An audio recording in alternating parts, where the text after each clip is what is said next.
ദൈവത്തിൻ്റെ അതിപരിശുദ്ധമായ നാമം മഹത്വപ്പെടുമാറാകട്ടെ. GF good news Christian ചാനലിലേക്ക് എല്ലാവർക്കും യേശുക്രിസ്തുവിൻ്റെ മഹത്തായ നാമത്തിലുള്ള സ്നേഹവന്ദനത്തെ അറിയിക്കട്ടെ.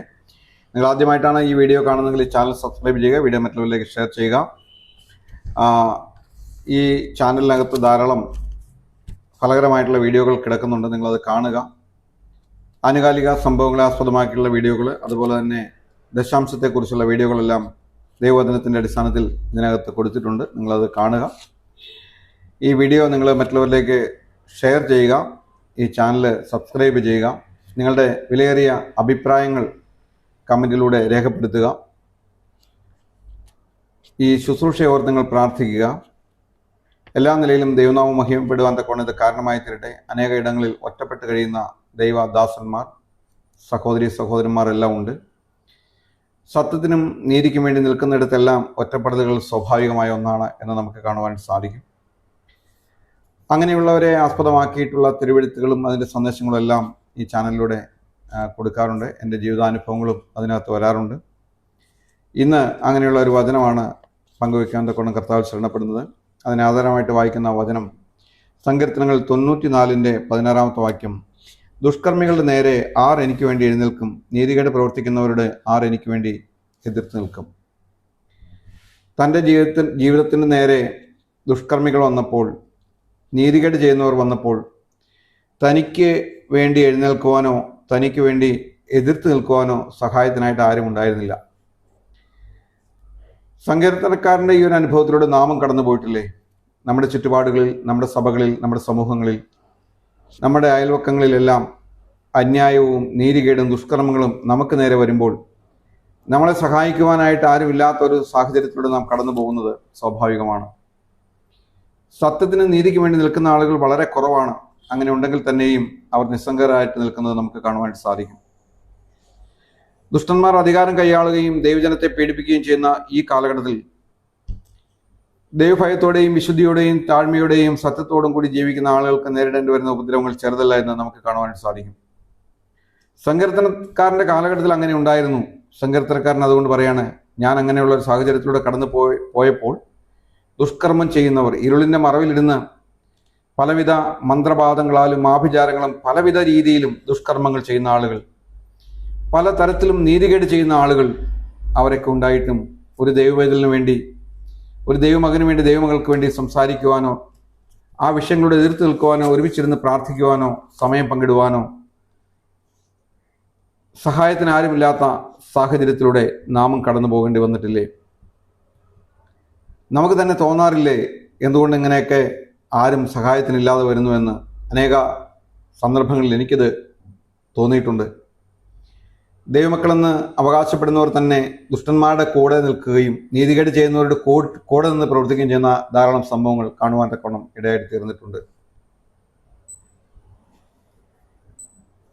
ഇത് നിസ്സാരമായ ഒരു കാര്യമല്ല. എൻ്റെയും നിങ്ങളുടെയും വ്യക്തിപരമായ ജീവിതത്തിൽ ഇതുപോലെയുള്ള അന്യായങ്ങളും ദുഷ്ടതകളും ദുഷ്പ്രവൃത്തികളും എല്ലാം നേരിടുമ്പോൾ നമുക്ക് തോന്നും, ആരുമില്ലല്ലോ നീതിക്ക് വേണ്ടി നിൽക്കുവാൻ, ന്യായത്തിന് വേണ്ടി നിൽക്കുവാൻ ആരുമില്ലല്ലോ എന്ന് നമുക്ക് തോന്നിപ്പോകും. സങ്കീർത്തനക്കാരൻ്റെ ജീവിതത്തിലും ഇങ്ങനെയുള്ള ഒരു അവസ്ഥയുണ്ടായപ്പോൾ, താൻ കടന്നു പോകേണ്ടി വന്നപ്പോൾ, അവൻ അടുത്ത വാക്യത്തിൽ പറയുകയാണ്, യഹോവ എനിക്ക് സഹായമായിരുന്നില്ലെങ്കിൽ എൻ്റെ പ്രാണൻ വേഗം മൗനവാസം ചെയ്യുമായിരുന്നു. ആരും സഹായത്തിന് വന്നില്ല. നീതികേട് പ്രവർത്തിച്ചപ്പോൾ നീതി ചെയ്യേണ്ട ആളുകൾ നോക്കി നിന്നു. അതിക്രമങ്ങൾ നടത്തിയപ്പോൾ അതിനെതിർക്കേണ്ട ആളുകൾ മിണ്ടാതിരുന്നു. എന്നാൽ സങ്കീർത്തനക്കാരൻ പറയുകയാണ്, കർത്താവ് സഹായത്തിനായിട്ട് എഴുന്നേറ്റ് വന്നു. അടുത്ത വാക്യത്തിൽ പറയുകയാണ്, എൻ്റെ കാൽ വഴുതുന്നു എന്ന് ഞാൻ പറഞ്ഞപ്പോൾ കർത്താവേ നിന്റെ ദയ എന്നെ താങ്ങി. ഒരു പരിധിവരെ ഒരു ദൈവ മകൻ എന്നുള്ള നിലയിൽ, മകൾ എന്നുള്ള നിലയിൽ നമുക്ക് പിടിച്ചു നിൽക്കുവാനായിട്ട് സാധിക്കും. അത് കഴിയുമ്പോൾ നാം തളർന്നു പോകും. നീതിക്കും സത്യത്തിനു വേണ്ടി നാം പോരാടുമ്പോൾ, നീതിയും ന്യായവും നടപ്പാക്കി തരേണ്ട ഭരണാധികാരികൾ ശത്രുപക്ഷത്ത് ചേർന്ന് നിൽക്കുമ്പോൾ, നാം ഒറ്റപ്പെട്ടു എന്ന് തോന്നുമ്പോൾ നാം നിരാശയിലേക്കും സങ്കടത്തിലേക്കും പോകാൻ സാധ്യതയുണ്ട്. നമുക്ക് എതിർത്ത് നിൽക്കാൻ കഴിയാത്ത സാഹചര്യങ്ങൾ നമ്മുടെ ചുറ്റിലും രൂപപ്പെട്ടു വരുമ്പോൾ, സഹായത്തിനായിട്ട് ആരുമില്ലല്ലോ എന്ന് ഒരു ദുഃഖം നമ്മുടെ ഉള്ളിൽ ഉടലെടുക്കുകയും നാം പ്രയാസപ്പെടുകയും ചെയ്യുമ്പോൾ സങ്കീർത്തനക്കാരൻ പറയുകയാണ്, എൻ്റെ കാൽ വഴുതുന്നു എന്ന് ഞാൻ പറഞ്ഞപ്പോൾ എനിക്ക് പറ്റില്ല കർത്താവേ, എനിക്കിതിനോട് എതിർത്ത് നിൽക്കാൻ കഴിവില്ല കർത്താവേ, എന്ന് പറഞ്ഞപ്പോൾ സങ്കീർത്തനക്കാരൻ പറയുകയാണ്, നിന്റെ ദയ എന്നെ താങ്ങി, നിന്റെ ദയ എന്നെ താങ്ങി. അതേ പ്രിയ ദൈവത്തിൻ്റെ ജനമേ, നമ്മുടെ സാഹചര്യങ്ങൾ നമുക്ക് ക്രമീകരിക്കുവാൻ കഴിയാത്ത രീതിയിൽ, നമുക്ക് കൈകാര്യം ചെയ്യാൻ കഴിയാത്ത രീതിയിൽ നമ്മുടെ ചുറ്റുമുള്ള സാഹചര്യങ്ങൾ രൂപപ്പെടുമ്പോൾ നമുക്ക് സഹായം വരുന്ന ഒരു പർവ്വതമുണ്ട്. അവിടെ നാം നിലവിളിക്കുമ്പോൾ, അവിടെ നാം ചോദിക്കുമ്പോൾ അവൻ ഇറങ്ങി വരും. കോടാനുകോടി ദൂതന്മാരെ അവനുണ്ട്. അവൻ സൈന്യത്തെ അയക്കും.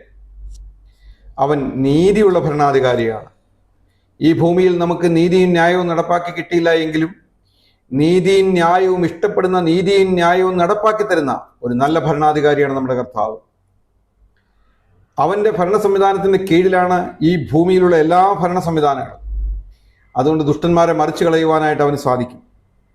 അവൻ എഴുന്നേൽക്കുമ്പോൾ ദുഷ്ടന്മാർ ചെതറിപ്പോകും. നാം അവരോട് നിലവിളിച്ചാൽ മതി. ഇവിടെ സങ്കീർത്തനക്കാരൻ പറയുകയാണ്, എൻ്റെ പ്രാണൻ മൗനവാസം ചെയ്യുമായിരുന്ന സാഹചര്യത്തിലൂടെ ഞാൻ കടന്നുപോയി, എന്നാൽ സഹായത്തിനായിട്ട് ദൈവം എഴുന്നേറ്റ് വന്നു. എൻ്റെ ശത്രുക്കളോട് ദൈവം ഇടപെട്ടു. ദൈവം ഇടപെട്ട് കഴിയുമ്പോൾ നമുക്കറിയാമല്ലോ, സംഭവിക്കുന്നത് ചെറിയ കാര്യമൊന്നുമല്ല. എൻ്റെയും നിങ്ങളുടെയും ജീവിതത്തിൽ കാരണം കൂടാതെ പ്രശ്നങ്ങൾ നേരിടേണ്ടി വരുമ്പോൾ, നമുക്കെതിരെ ദുഷ്കർമ്മികൾ കൂട്ടുകൂടുമ്പോൾ സ്വർഗത്തിൽ ദൈവം ചിരിക്കുക. ദൈവം നോക്കിക്കൊണ്ടാണ് ഇരിക്കുന്നത്. ന്യായവിധി നടത്തുവാൻ കഴിവുള്ള ഒരു ദൈവം, എല്ലാ ഭരണ സംവിധാനങ്ങളുടെയും മേലെ പ്രവർത്തിക്കുന്ന ഒരു ദൈവം, സർവശക്തനായ ഒരു ദൈവം, അവൻ നമുക്ക് സഹായത്തിനായിട്ട് എഴുന്നള്ളി വരും. നമ്മുടെ കണ്ണുകൊണ്ട് നോക്കി ദുഷ്ടന്മാർക്ക് വരുന്ന പ്രതിഫലത്തെ നാം കാണും.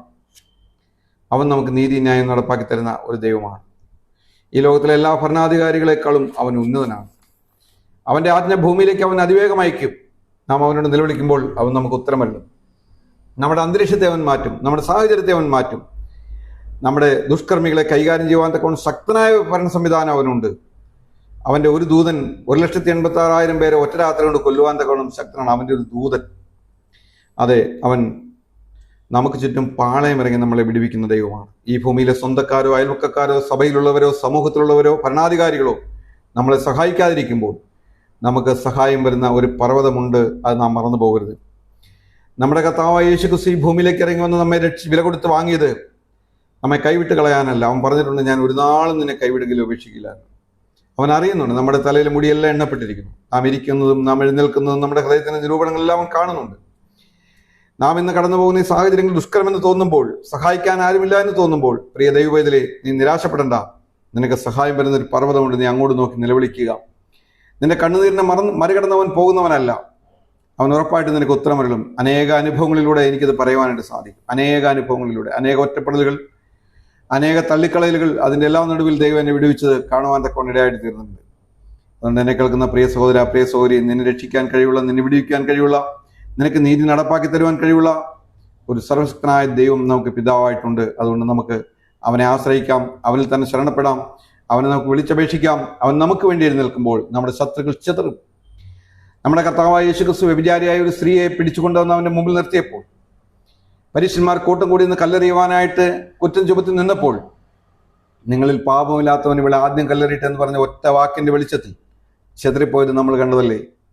അതേ പ്രിയ ദൈവവേദലേ, നിന്നെ കുറ്റം വിധിക്കുന്നവരുടെ മുമ്പിൽ നിന്നെ രക്ഷിക്കുവാനും വിടുവിക്കുവാനും കഴിയുള്ള ഒരു ദൈവം ഉണ്ട് എന്ന് മനസ്സിലാക്കി അവൻ്റെ കരങ്ങളിൽ നമുക്ക് നമ്മെ തന്നെ പൂർണ്ണമായിട്ട് സമർപ്പിക്കാം. ഇന്നീ വചനങ്ങളാൽ ദൈവം നമ്മെ ഓരോരുത്തരെയും സഹായിക്കട്ടെ. കർത്താവിൻ്റെ വലിയ നാമം ഇന്നും എന്നേക്കും വാഴ്ത്തപ്പെടുമാറാകട്ടെ. നമുക്ക് പ്രാർത്ഥിക്കാം. അടിയങ്ങളെ സ്വർഗീയ നല്ല പിതാവായ ദൈവമേ, ഈ പുതിയ ദിവസമായിട്ട് ഞങ്ങൾ അങ്ങേ സ്തുതിക്കുന്നു. കർത്താവേ, ഞങ്ങൾക്ക് നൽകിയ വചനത്തിനായിട്ട് സ്തോത്രം.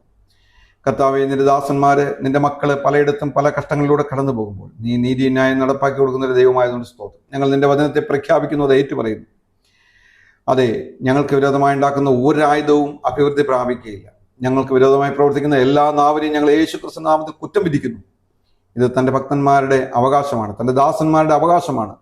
അത് ദൈവത്തിൻ്റെ അരുളപ്പാടാണ്. ആ വചനത്തെ ഞങ്ങൾ പ്രഖ്യാപിക്കുകയാണ് കർത്താവെ. ഏത് മന്ത്രവാദികളോ, ഏത് ദുഷ്കർമ്മികളോ, ഏത് കർത്താവെ അന്യായം ചെയ്യുന്നവരോ, നീതികേട് പ്രവർത്തിക്കുന്നവരോ ഞങ്ങൾക്കെതിരെ തിരിഞ്ഞാലും അവരെ കൈകാര്യം ചെയ്യുവാൻ കഴിവുള്ള ഒരു ദൈവം, ഞങ്ങൾക്ക് സർവശക്തനായ ഒരു ദൈവം ഞങ്ങൾക്ക് കൂട്ടായിട്ടുള്ളതുകൊണ്ട് ഞങ്ങൾ അങ്ങേ സ്തുതിക്കുന്ന കർത്താവ്. ഞങ്ങൾ അങ്ങയുടെ മുഖത്തേക്ക് നോക്കുന്നു. ഞങ്ങൾക്ക് സഹായം വരുന്ന പർവ്വതങ്ങളിലേക്ക് നോക്കും. സഹായം നൽകണമേ. വചനം കേട്ട മക്കളൊക്കെ അനുഗ്രഹിക്കണം. വിശേഷ ഈ ചാനൽ സബ്സ്ക്രൈബ് ചെയ്തിരിക്കുന്ന ഓരോരുത്തർക്കായിട്ടും പ്രാർത്ഥിക്കുന്നു. അവരെ സഹായിക്കണമേ, അനുഗ്രഹിക്കണം. അങ്ങയുടെ നാമത്തെ മഹത്വപ്പെടുത്തണമേ. പ്രാർത്ഥന കേട്ടതിനായിട്ട് സ്തോത്രം. മഹത്വം എടുത്താട്ടെ. എല്ലാ അടിയങ്ങൾ കൊണ്ട് ജീവൻ രക്ഷിതാവും കർത്താവുമായ യേശു ക്രിസ്തുവിന്റെ പരിശുദ്ധമായ നാമത്തിൽ തന്നെ ആമേൻ.